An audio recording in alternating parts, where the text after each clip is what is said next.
سندھ حکومت کے ترجمان و مشیر قانون سندھ بیرسٹر مرتضی وہاب نے کہا ہے کہ پورے ملک میں 2 روز سے دہشت گردانہ کارروائیاں کرانے والے عمران نیازی کو ریلیف دیا جا رہا ہے۔ کبھی عدالت میں کسی ملزم کے لیے یہ الفاظ نہیں سنے، ویلکم، خوشی ہوئی۔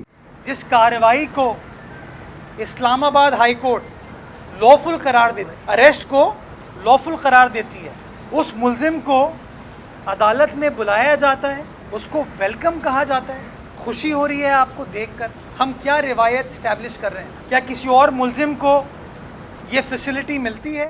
اداروں پر 75 سالہ سیاسی تاریخ میں یہ مثال دیکھنے کو نہیں ملتی کہ کسی سیاسی جماعت نے لاہور کے جناح ہاؤس پر قابض ہونے کی کوشش کی ہو یا پولیس اہلکاروں پر حملہ، سرکاری گاڑیاں اور نجی املاک کو آگ لگائی ہو۔ پاکستان کی سیاسی تاریخ میں، 75 سالہ سیاسی تاریخ میں ہمیں یہ مثال دیکھنے کو نہیں ملتی کہ کسی سیاسی جماعت نے اداروں کے اوپر لفظی گولہ باری چھوڑیں لیکن ایکچولی حملہ آور ہونے کی کوشش کی۔